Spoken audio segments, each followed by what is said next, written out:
ஆர்ப்பாட்டத்துக்கு வாங்கன்னு எல்லாரையும் கூப்பிட்டாச்சு. இங்கே வந்து இடம் பத்தல, வெளியில் ரோட்டில் எங்கே பார்த்தாலும் ஜனங்க நின்றுட்டுருக்குறாங்க. ஒரே நெரிசலில், ஒரே நெருக்கத்தில் இருக்கிறீங்க.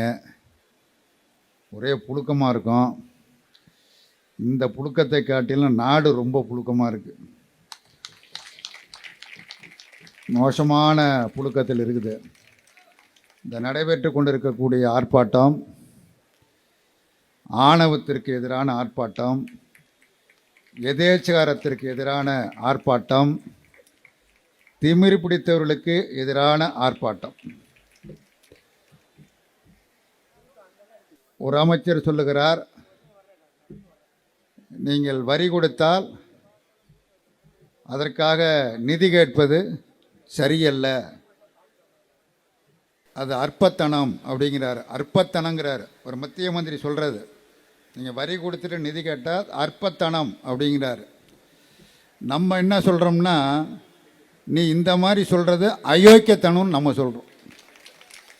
அது அற்பத்தனம்னா நீ சொல்கிறது அயோக்கியத்தனம் அப்படிங்கிறோம். அப்புறம் கல்வி மந்திரி, அவருக்காக தான் இந்த ஸ்பெஷல் ஏற்பாடு, இந்த கூட்டம். உண்மையிலே இந்த மாதிரி இந்த கல்வி மந்திரி மாதிரி ஆட்களுக்கெல்லாம் அவர் பேர் தர்மேந்திரா. பேரில் தர்மம் இருக்கும். 2 கண்ணு இல்லாதவனுக்கு அம்மா செந்தாமரக்கண்ணுன்னு பேர் வச்சுருப்பாங்க. அந்த மாதிரி பேர் தர்மேந்திரா. எந்த தர்மமும் கிடையாது. அவர் சொல்கிறார், தமிழ்நாட்டிற்கு 2152 கோடி ரூபாய் நிதி கொடுக்க வேண்டும் என்பது எனக்கு தெரியும், ஆனால் கொடுக்க முடியாது. ஏன்னா நீ இந்தியை ஏற்கல, நாங்கள் கொண்டு வந்திருக்கிற ஒரு அயோக்கியத்தனமான தேசிய கல்விக் கொள்கையை நீங்கள் தமிழ்நாட்டில் ஏற்கலை, ஆகவே உங்களுக்கு நிதி கொடுக்க முடியாது அப்படிங்கிறார். தமிழ்நாட்டு மக்கள் என்ன கேட்குறான்னா, அந்த தர்மேந்திரா பார்த்து, ஏன்டா இது ஒப்பம் விட்டு பணமாலான்னு கேட்குறாங்க. வேற ஒன்றும் கேட்கல. இது ஒப்பம் விட்டு பணமா? அரசு பணம், எங்களுக்கு வர வேண்டிய பணம். நம்ம கல்வி அமைச்சர் அறிக்கை கொடுத்துருக்காரு, முதலமைச்சர் அறிக்கையெல்லாம் கொடுத்துருக்குறாங்க. எங்களுடைய உரிமையை தான் கேட்குறமே தவிர உன்கிட்ட யாசம்லாம் கேட்கல, பணத்தை கொடுப்பா அப்படின்னா கொடுக்க முடியாது அப்படிங்கிறாரு. இப்படி கொடுக்க முடியாதுன்னு சொல்கிறது மட்டுமல்ல, சட்டத்தில் இடம் இல்லைங்கிறாரு. அதுதான் பைத்தியகரத்தனமாக இருக்குது. எந்த அரசியலமைப்பு சட்டத்தில் மும்மொழியை ஏற்காத மாநிலங்களுக்கு நிதி கொடுக்கக்கூடாது என்று எந்த அரசியலமைப்பு சட்டத்தில் இருக்குன்னு தெரியல. ஒன்று சட்டத்தை ஒழுங்காக படிச்சுட்டாது பேசணும். சட்டத்தையே படிக்காமல் இவன் சொல்கிறதெல்லாம் சட்டம், நான் சொல்கிறதெல்லாம் சட்டம், அதெல்லாம் நீங்கள் ஏற்றுக்கொள்ளணும் அப்படின்னா தமிழ்நாட்டு மக்கள் என்ன முட்டாள்கள் என்று கருதுகிறார்களா என்று தெரியவில்லை. ஏற்கனவே பேசினவங்களாம் சொன்னாங்க, 1965ஆம் ஆண்டு பாரதிய ஜனதா கட்சிக்கு தெரியாது, மோடிக்கு தெரியாது, தர்மேந்திராவுக்கு தெரியாது, அந்த கட்சிக்கே தெரியாது, அந்த அமைச்சர்களுக்கு தெரியாது 1965ஆம் ஆண்டு என்ன நடைபெற்றது என்பது தெரியாது. அன்றைக்கு இந்தி வலுக்கட்டாயமாக திணிக்கப்பட்டது. நாடு பூரா காங்கிரஸ் ஆண்ட காலம் அது. தமிழ்நாட்டிலும் அப்பொழுது காங்கிரஸ் கட்சி தான் ஆட்சி இருந்தது. மரியாதைக்குரிய பக்தவச்சலம் அவர்கள் முதலமைச்சராக இருந்தார்கள். இந்தி திணிக்கப்பட்ட பொழுது அதை எதிர்த்து தமிழ்நாடு, குறிப்பாக மாணவர்கள், உயர்நிலைப்பள்ளி மாணவர்கள், அன்றைக்கு மேல்நிலைப்பள்ளி கிடையாது, உயர்நிலைப்பள்ளி மாணவர்கள், கல்லூரி மாணவர்கள், பல்கலைக்கழக மாணவர்கள் போராடினார்கள்.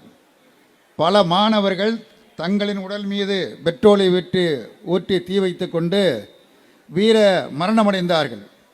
போலீஸ் தடியடியெல்லாம் நடத்தப்பட்டது, துப்பாக்கிச்சூடு நடைபெற்றது, பலர் இறந்து போனார்கள். கடுமையான அடக்குமுறைகளை மேற்கொண்ட பொழுதும் அந்த போராட்டம் தீவிரமடைந்தது. இன்றைக்கி உதாரணமாக ரயில் நிலையத்தில் பார்த்தீங்கன்னா, மேலே சென்னைன்னு சென்னை எழும்பூர் அப்படின்னு தமிழில் எழுதியிருக்கோம், மேலே இருக்கும். ஏற்கனவே மேலே இருக்காது, 65க்கு முன்னாடி மேலே இருக்காது, மேலே இந்தி தான் இருக்கும். அது தமிழ்நாடு பூரா நடைபெற்ற போராட்டம். இந்தி எழுத்துக்கெல்லாம் அழிக்கப்பட்டது.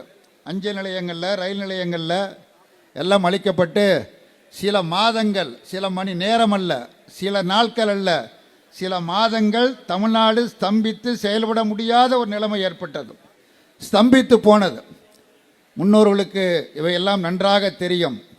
அன்றைக்கு ஒன்றியத்தில் பிரதமராக இருந்த ஜவஹர்லால் நேரு அவர்கள் ஒரு ஜனநாயகத்தில் நம்பிக்கை உடையவர் என்கிற முறையில் தமிழ்நாட்டு மக்களுடைய மாணவருடைய போராட்டத்திற்கு மதிப்பளித்து, அவருடைய உணர்வுகளுக்கு மதிப்பளித்து, இந்தி பேசாத மாநிலங்களில் விரும்புகிற வரையில் இந்தி திணிக்கப்பட மாட்டாது என்கிற உறுதிமொழி அளித்தார். அதற்கு பிறகுதான் அந்த போராட்டம் நின்றது. இதுதான் வரலாறு. இன்றைக்கு ஒன்றியத்தில் இருக்கக்கூடிய பிரதமர் மோடி ஆகட்டும் அல்லது அவருடைய சகாக்களாகட்டும், அவர் பிரதமர்லாம் கிடையாது, அவர் மா மன்னர். நரேந்திர மோடி நாட்டினுடைய மா மன்னர். அவர் அவங்க மந்திரியெல்லாம் எல்லாரும் மன்னர்களை தான் நினச்சிக்கிட்டு இருக்கிறாங்க. மன்னர்கள் போல தான் பேசிக்கொண்டு இருக்கிறார்கள். ஜனநாயகத்திற்கு புறம்பான முறையில் பேசிக்கொண்டு இருக்கிறார்கள்.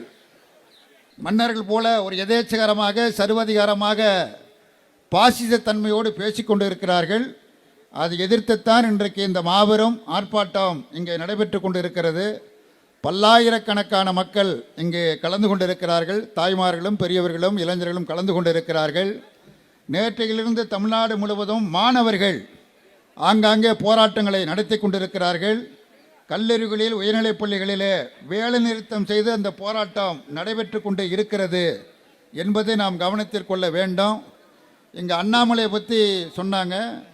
அவர் சொல்கிறாரு, இருமொழி கொள்கை என்பது காலாவதியாகிவிட்டது என்று அவர் சொல்லுகிறார்.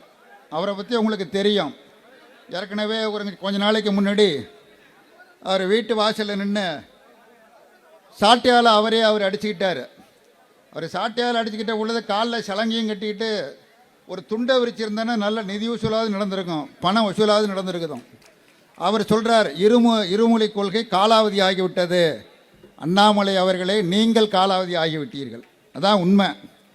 தமிழ்நாட்டில் அண்ணாமலையை தவிர்த்து, பாரதிய ஜனதா கட்சியை தவிர்த்து மற்ற அத்தனை அரசியல் கட்சிகளும், இங்கே இருக்கிற கட்சிகள் மட்டுமல்ல, மற்ற கட்சிகள் அத்தனை கட்சிகளும் இந்த இந்தி திணிப்பை ஏற்க மாட்டோம், தேசிய கல்விக் கொள்கை ஏற்க மாட்டோம் என்று எல்லோரும் அறிக்கை வெளியிட்டிருக்கிறார்கள், கண்டனத்தை தெரிவித்திருக்கிறார்கள். ஒட்டுமொத்தமாக தமிழ்நாடு ஒன்றிய அமைச்சருடைய அடாவடித்தனமான பேச்சிற்கு தனது கண்டனத்தை பதிவு செய்திருக்கிறது. இன்றைக்கு அறிவிக்கப்பட்டிருக்கிற போராட்டம், ஆர்ப்பாட்டம் என்பது முதற்கட்ட ஆர்ப்பாட்டம் என்றுதான் அறிவிக்கப்பட்டிருக்கிறது என்பதை நாம் எல்லோரும் கவனத்தில் கொள்ள வேண்டும். ஆகவே ஒன்றிய அமைச்சர் இப்படி சொல்லியதற்காக நாட்டு மக்களிடம், தமிழ்நாட்டு மக்களிடம் பகிரங்கமாக அவர் மன்னிப்பு கேட்க வேண்டும். இந்த தேசிய கல்விக் கொள்கை என்கிற பெயரால் 3ஆம் வகுப்பில் ஒரு தேர்வு, 5ஆம் வகுப்பு ஒரு தேர்வு, 8ஆம் வகுப்பில் ஒரு தேர்வு, அப்புறம் 10ஆம் வகுப்பில் ஒரு தேர்வு, அப்புறம் 12ஆம் வகுப்பில் ஒரு தேர்வு, அப்புறம் 12ஆம் வகுப்பில் பாஸ் பண்ணாலும் பிறகு ஒரு பொது தேர்வு என்ற அந்த தேசிய கல்விக் கொள்கையை தமிழ்நாட்டு மக்கள், தமிழ்நாடு அரசாங்கம் நிராகரிக்கிறது. அதை ஏற்க முடியாது. அதனுடைய நோக்கம் என்னவென்று சொன்னால், தமிழ்நாட்டில் இருக்கக்கூடிய மாணவர்கள் கல்வியை தொடரக்கூடாது என்பதுதான். இங்கே கல்வி அமைச்சர் இருக்கிறார். 8ஆம் வகுப்பு வரை தேர்வு உண்டு, ஆனால் பாஸ் ஃபெயில் என்பது கிடையாது. தமிழ்நாட்டில் 8ஆம் வகுப்பு வரை தேர்வு உண்டு. காலாண்டு தேர்வு, அரையாண்டு தேர்வு, முழு ஆண்டு தேர்வு உண்டு. ஆனால் பாஸ் ஃபெயில் என்பது கிடையாது.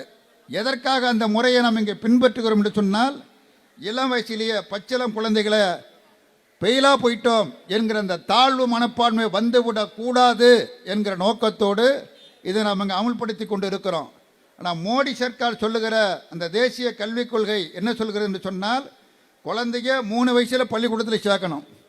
3ஆவது வகுப்பில் ஒரு பொதுத் தேர்வு நடத்துவாங்களாம், அதில் பாஸ் பண்ணால் தான் 4ஆவதுக்கு போகலாம்.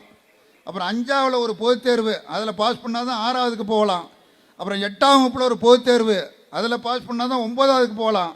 அப்புறம் 10ஆம் வகுப்பில் ஒரு பொதுத் தேர்வு, அதில் பாஸ் பண்ணால் தான் 11ஆவதுக்கு போகலாம், 11, 12க்கு போகலாம். 12ஆம் வகுப்பில் தேர்வானால் கல்லூரி செல்ல வேண்டும் என்றால் மீண்டும் ஒரு பொதுத் தேர்வு. அப்படின்னா நோக்கம் என்ன?